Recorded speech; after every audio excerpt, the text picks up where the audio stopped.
mendekati dan membujuk nasabah yang akan mengajukan kredit supaya mengajukan plafon maupun top up ke angka nominal yang lebih tinggi dan menawarkan produk menabung dengan keuntungan yang sangat tinggi, dan ada juga menawarkan produk investasi yang keuntungannya juga tinggi.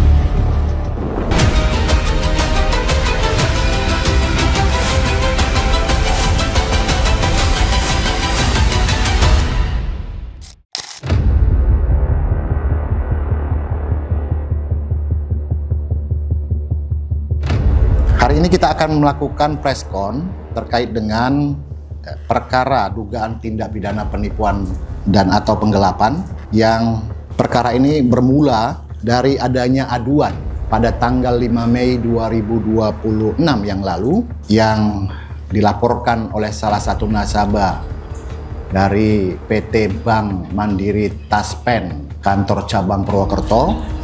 Tersangka inisial N alias D, umur 36 tahun, jenis kelamin perempuan, pekerjaan mantan karyawan dari Bank Mandiri Taspen kantor cabang Purwokerto. Sesuai dengan penyampaian dari pihak Bank Mandiri Taspen kantor cabang Purwokerto bahwa tersangka ini telah diberhentikan atau dipecat per tanggal 1 Mei 2026, dan pada tanggal 29 Mei 2026, pihak Bank Mandiri Taspen kantor cabang Purwokerto telah melaporkan tersangka atas dugaan pemalsuan dokumen, melakukan fraud, termasuk menawarkan produk yang bukan produk Bank Mandiri Taspen kantor cabang Purwokerto.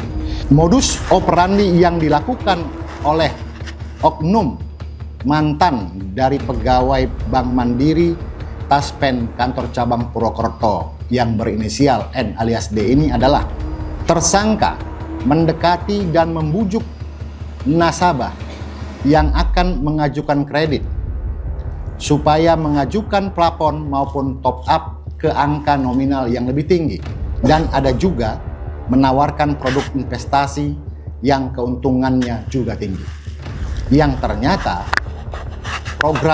produk itu bukan merupakan program dari bank tersebut. Transaksi tersebut dilakukan secara manual di luar sistem pembukuan resmi bank atau sistem site bypass, dan uangnya masuk ke kantong pribadi tersangka. Terdapat 5 laporan yang kami terima secara resmi, yaitu 4 laporan sudah di tahap penyidikan, kemudian 1 laporan yang masih dalam tahap penyelidikan.